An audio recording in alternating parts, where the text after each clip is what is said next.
Tu sais quoi? La plupart des gens pensent qu'il faut des milliers d'euros pour commencer à investir. Mais je vais te prouver aujourd'hui qu'avec seulement 100 euros, tu peux déjà bâtir les fondations d'un patrimoine solide. Et non, je ne vais pas te parler de crypto-monnaies mystérieuses ou de techniques compliquées que personne ne comprend. Je m'appelle, et aujourd'hui, on va décortiquer ensemble le seul plan d'investissement dont tu as vraiment besoin quand tu débutes avec un petit budget. Tu vas découvrir pourquoi la plupart des débutants échouent dès les premiers mois, comment éviter les pièges classiques qui font perdre de l'argent, et surtout, la stratégie exacte que j'aurais aimé connaître quand j'ai commencé. Alors, reste bien jusqu'à la fin parce que je vais te donner un outil gratuit qui va te faire gagner des heures de recherche et potentiellement des centaines d'euros d'erreurs évitées. Commençons par une vérité qui dérange. 80% des nouveaux investisseurs perdent de l'argent dans leurs 6 premiers mois. Pourquoi? Parce qu'ils font exactement l'inverse de ce qu'il faudrait faire avec un petit budget. La première erreur monumentale, c'est de vouloir tout diversifier immédiatement. Tu as 100 euros, tu te dis je vais mettre 20 euros sur des actions, 20 euros en crypto, 20 euros dans un livret, 20 euros en or et 20 euros dans je ne sais quoi d'autre. Résultat, tu as des positions ridicules partout, des frames à mangent tes gains et aucune cohérence dans ta stratégie. La deuxième erreur, c'est de chercher le rendement maximum dès le départ. Tu vois des publicités qui promettent 500% de gains en 3 mois et tu te jettes dessus tête baissée. Spoiler alert, ces méthodes sont soit des arnaques, soit tellement risquées que tu as plus de chances de tout perdre que de gagner quoi que ce soit. La troisième erreur, et celle-ci me fait vraiment mal au cœur, c'est de ne pas comprendre les frais. Tu investis tes 100 euros, tu payes 10 euros de frais d'entrée, puis 2 euros par mois de frais de gestion. En un an, tu as déjà perdu 34% de ton capital rien qu'en frais, avant même de parler de performance. Mais alors, quelle est la bonne approche? Comment faire fructifier intelligemment ces 100 euros? Voici la règle d'or que tu dois graver dans ta mémoire. Avec un petit budget, ton objectif n'est pas de devenir riche rapidement. Ton objectif, c'est d'apprendre à investir correctement tout en faisant grandir ton capital progressivement. Tu joues le long terme dès le premier euro. La stratégie que je vais te présenter s'appelle la méthode des 3 piliers progressifs. Elle est conçue spécifiquement pour les débutants qui partent avec moins de 500 euros et elle va te permettre de construire ton patrimoine étape par étape sans prendre de risques inconsidérés. Premier pilier, la sécurité financière. Avant même de penser à investir, tu dois avoir un filet de sécurité. Si tu n'as que 100 euros à ton nom, ces 100 euros ne vont pas en bourse. Ils vont dans un livret A ou un livret de développement durable. Je sais, c'est pas sexy, le rendement est faible, mais c'est ton matelas de sécurité. La règle, c'est d'avoir au minimum 500 euros de côté avant de commencer à investir réellement. Pourquoi? Parce que si tu investis ton dernier billet de 100 euros et qu'il y a une urgence, tu vas être obligé de vendre à perte pour récupérer ton argent. C'est la recette de l'échec garanti. Donc ta première mission, si tu n'as que 100 euros, c'est d'économiser jusqu'à 500 euros. Je sais que c'est frustrant. Tu as envie de passer à l'action tout de suite.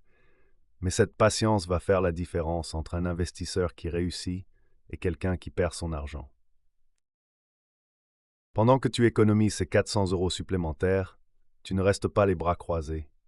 Tu utilises ce temps pour te former gratuitement. Tu regardes des vidéos comme celle-ci, tu lis des articles, tu comprends les bases de l'investissement. Cette formation va valoir bien plus que n'importe quel placement à court terme.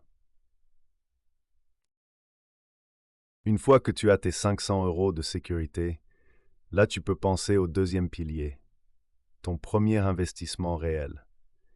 Et contrairement à ce que tu penses peut-être, on ne va pas commencer par choisir des actions individuelles. Ton premier investissement va être un ETF Monde. ETF, ça veut dire Exchange Traded Fund. C'est un fonds qui réplique un indice boursier.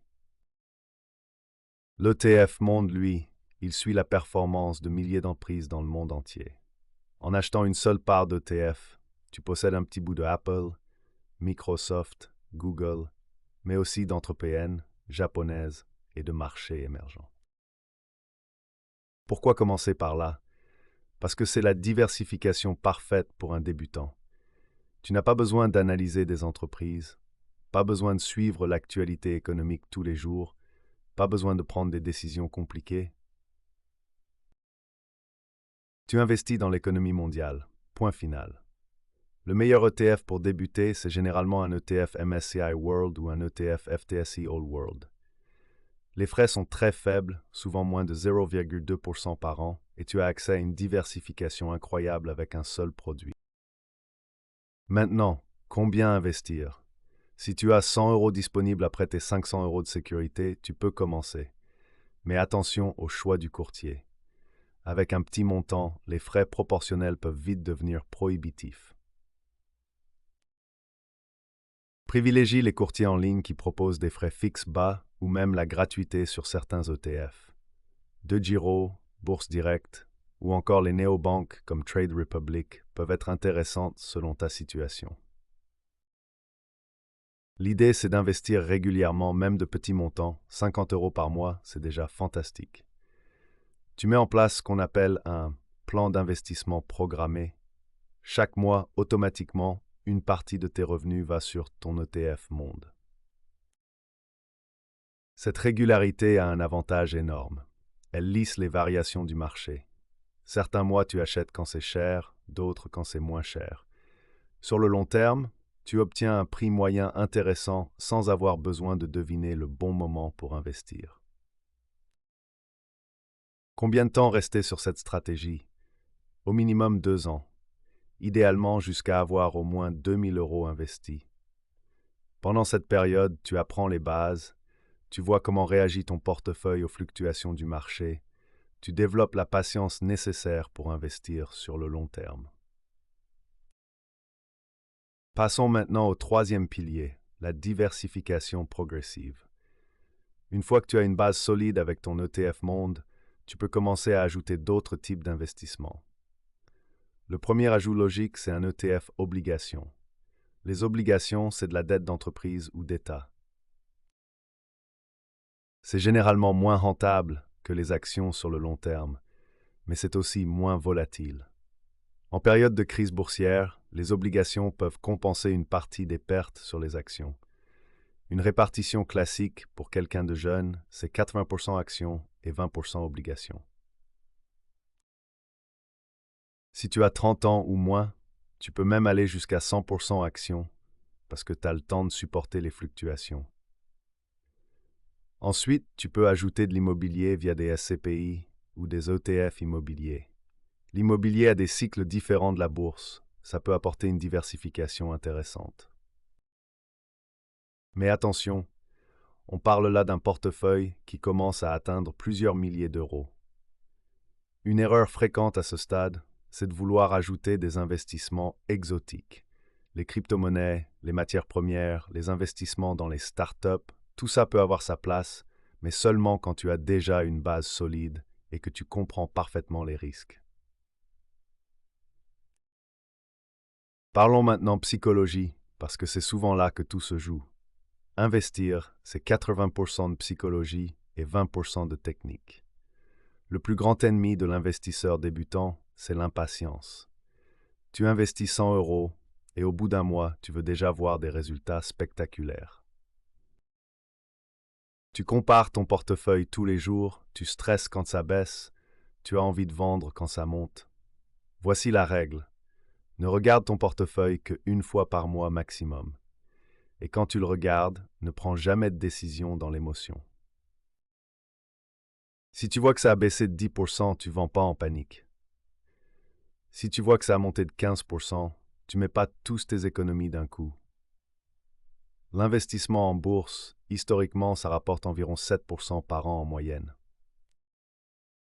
Mais attention, cette moyenne cache des années à plus 30% et d'autres à minus 20%.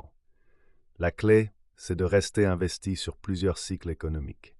Une technique psychologique puissante, c'est de te fixer des objectifs à long terme plutôt qu'à court terme. Au lieu de te dire « je veux doubler mon argent en 6 mois », dis-toi « je veux avoir 1000 € investis dans 5 ans ». Ça change complètement ta perspective et tes décisions. Autre point crucial, ne raconte pas à tout le monde ce que tu fais. L'entourage a souvent des avis tranchés sur l'investissement, généralement basés sur des préjugés ou de mauvaises expériences. Garde ta stratégie pour toi et reste focus sur tes objectifs. Maintenant, parlons optimisation fiscale, parce que même avec de petits montants, c'est important d'y penser dès le début. En France, tu as plusieurs enveloppes fiscales intéressantes. Le PEA, plan d'épargne en actions, te permet d'investir jusqu'à 15 000 € en actions européennes avec une fiscalité très avantageuse après 5 ans de détention. Pour un débutant, c'est souvent l'enveloppe idéale pour commencer. L'assurance vie est aussi très intéressante, surtout si tu veux diversifier au-delà des actions. Tu peux y mettre des fonds euros sécurisés et des unités de compte plus risquées, avec une fiscalité dégressive dans le temps. Le compte titre ordinaire est plus flexible, mais moins avantageux fiscalement. Tu peux y mettre n'importe quel type d'investissement, mais tu payes des impôts sur les plus-values dès la première année. Ma recommandation pour débuter, ouvre un PEA et mets-y ton ETF monde éligible. Tu bénéficieras de la fiscalité avantageuse et tu apprends les bases dans un cadre sécurisé. Voici un plan concret sur 12 mois pour quelqu'un qui part de zéro avec 100 €. Mois 1 à 3, économise pour atteindre 500 € de sécurité, forme-toi sur les bases de l'investissement, compare les courtiers et ouvre un PEA. Mois 4, fais ton premier investissement de 100 € sur un ETF monde. Mois 5 à 12, investis régulièrement 50 à 100 € par mois selon tes possibilités. Ne regarde ton portefeuille qu'une fois par mois. Continue ta formation. Après un an, tu auras investi entre 500 et 900 €, tu auras acquis une expérience précieuse et tu seras prêt pour diversifier intelligemment. Les erreurs à éviter absolument pendant cette première année. Ne pas trader, ne pas essayer de timer le marché, ne pas suivre les conseils de ton beau-frère qui connaît une action qui va exploser, ne pas investir dans des produits que tu ne comprends pas. Mental point to matter fondamentaux. Régularité, patience, rebellion, free minimisé. Pour résumer, investir 100 € quand on part de zéro, c'est possible et même recommandé, mais pas n'importe comment. Tu commences par sécuriser tes finances, tu investis régulièrement dans un ETF monde diversifié, tu apprends en faisant et tu développes progressivement ta stratégie. L'objectif n'est pas de devenir riche rapidement, c'est de créer des habitudes d'investissement saines qui vont te servir toute ta vie. Ces 100 € aujourd'hui peuvent devenir plusieurs milliers dans 10 ans si tu appliques correctement cette méthode. Et n'oublie pas, le plus important n'est pas le montant de départ, c'est la régularité et la patience. Quelqu'un qui investit 50 € par mois pendant 20 ans aura un patrimoine bien plus important que quelqu'un qui investit 1000 € une fois et n'y touche plus. Alors, es-tu prêt à transformer ces 100 € en première pierre de ton patrimoine? Laisse-moi en commentaire quel est ton objectif financier dans 5 ans et dis-moi si cette stratégie te semble réalisable. Et si cette vidéo t'a aidé, n'hésite pas à la liker et à t'abonner pour ne rater aucune de mes prochaines analyses. On se retrouve la semaine prochaine pour parler des erreurs psychologiques qui coûtent le plus cher aux investisseurs débutants. À bientôt.